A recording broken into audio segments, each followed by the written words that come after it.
bonjour. J'espère que vous allez bien. Ça va, tout va bien par la grâce de Dieu. Kimia et Zali, bon dimanche à tout le monde. Et l'autre dimanche, Mokolo ya Yenga. Voilà. Donc, dimanche, na biso na Congo, Ezande Boy.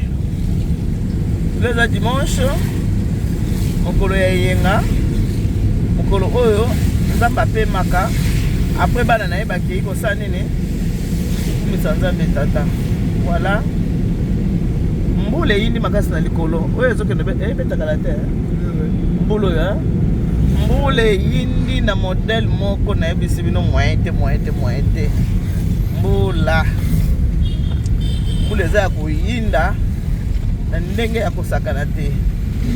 Alors, tant bozo ke l'église, po bongo la rapé mitema pesa la malamu. Po bate bele ba ke l'église. Mais mitema kaka mbindo, mitema kaka mabe. Papa na kosita. Ba te ba ke église mitema mbindo, mitema mabe, kolukela baninga mabe, kofinga baninga, kolukela baninga pasi, kolinga te baninga basa malamu. Meninga to dimanche boy. Bokei ko tondisa baban, ba te bele. Ba ko tondisa baban lelo ninga toza, ba te bele. Osomona ka bato bakoma ke église pour le la tiela mbasika amimisa ke sika, lobi ko lata costume sika. Au monde a papa, l'église on débat de la guerre. Au moins, que la maladie dimanche là, dimanche prochain. On va changer.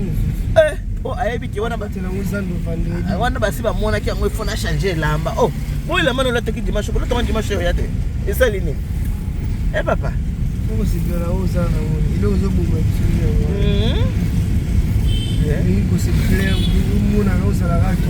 On est capable de pas mon ayo, que yo wana, pour se faire voir. Mokili eza bisote mokili eza nzambe papa mokili ya nzambe est-ce que moni mwana mwasi oyo ya nini na kinga bokuna o liso bimi moniteur mokili ya nzambe tango bimaki epa na ye ayeba kiteke liso ko bima ye ningi wana donc mokili eza ya nzambe kola mukeza bidite te botala mbula ndenge yindi mbula yindi na ndenge ya kosakana te yo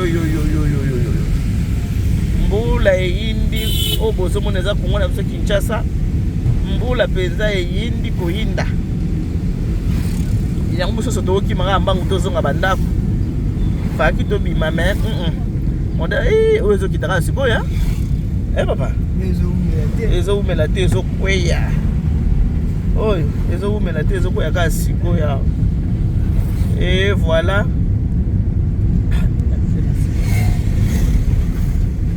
Voilà, bato bazoki mambula o bazako ke d'église o basi bakota ke église basi bakoti o bakota kina nute bazako ki mambula po mbula yindi makasi modèle mbulo yindi soki bandi ko koya ko za alikam toute fois tant boke église boboza la pe mitema mala bongo la pe mitema ya te ko keneka église mafinga ka bino matongi kaka bino ko finga bato kolingala bato bolamu te okabola bato okabola ba famille okabola ba camarade okabola bato na misala oyina bato misala bato ke de liboso te en tout cas bomoni tala oboso mo toza na moi toza na tongo toza 10h botala likolo nde komi on dirait to komi 23h on dirait to komi 23h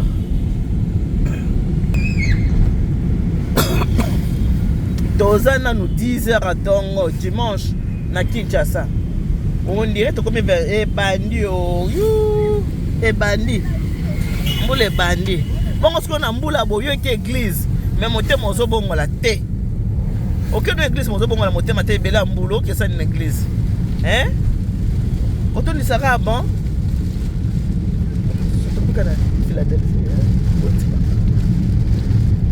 Bongo la motema, bongo la mitema. Oh là mbula yango yo.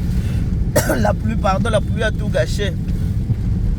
Bon, mbula peut tous en avoir besoin.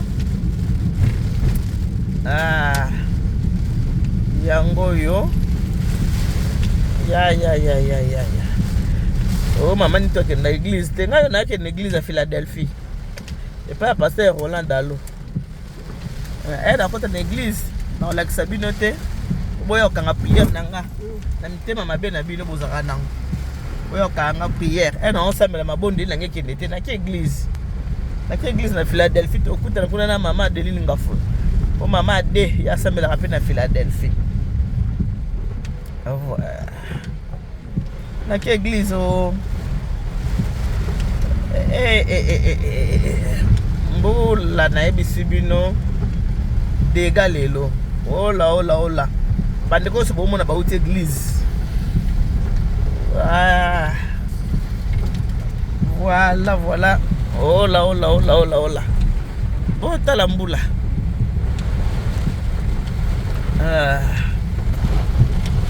Un dimanche à Kinshasa.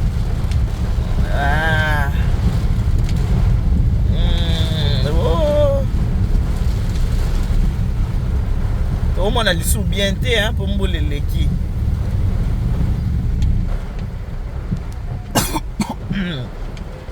Aïe. Mbula somo nde bozomona. Yeah. Toza na tongo, toza 10 heures. Oh là, tabana nde bazopola na oh. Aïe. Alors, mbula ebetaka pona biso nyonso, moi pe pona biso nyonso. Akwa bon ko yinana. Pourquoi ko yina baninga? Pourquoi ko lingela baninga mabe? Pourquoi ko lukela baninga mabe? Soko ebika ke mokili eza yote eza ya nzambe mama, papa, tika motema mabe. Munoko wana kaka ke kosambela. Alléluia. Munoko ne peka mutezo finga peka kabato. Munoko ne peka mute finga ka. Kote ke koloba alléluia ke kote ke koloba. Kote ke ko finga. Bota lebela mbula. Ola.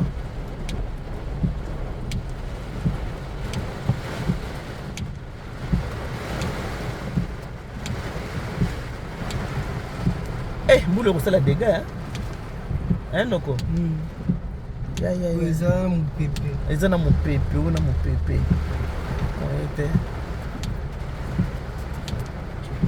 na mopepe ya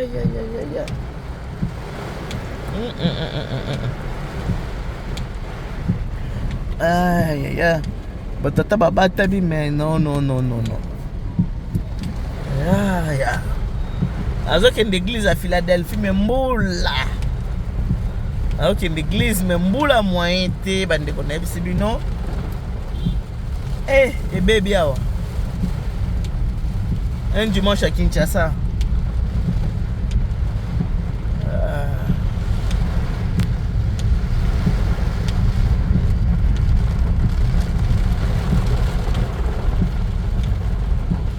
Mbula eleki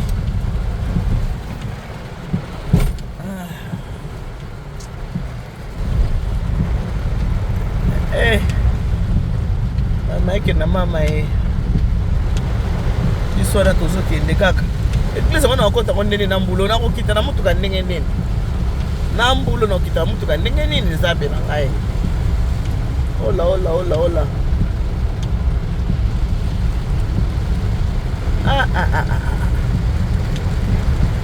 ya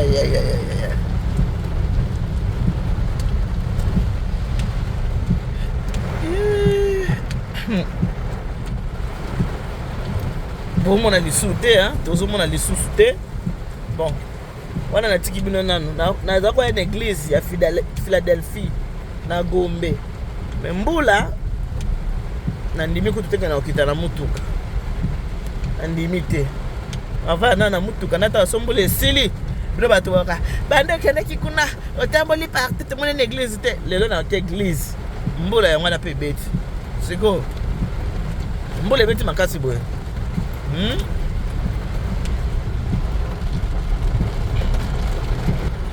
Bon, mbule leki na kati na nous sommes les sili. Voilà la côté prière. Que Dieu vous bénisse. God bless you. Mungu anubariki tata nzambe kalusaku muna. Nzambe ne beshade nubane betu bons. Merci beaucoup. Bonne journée. Bye bye.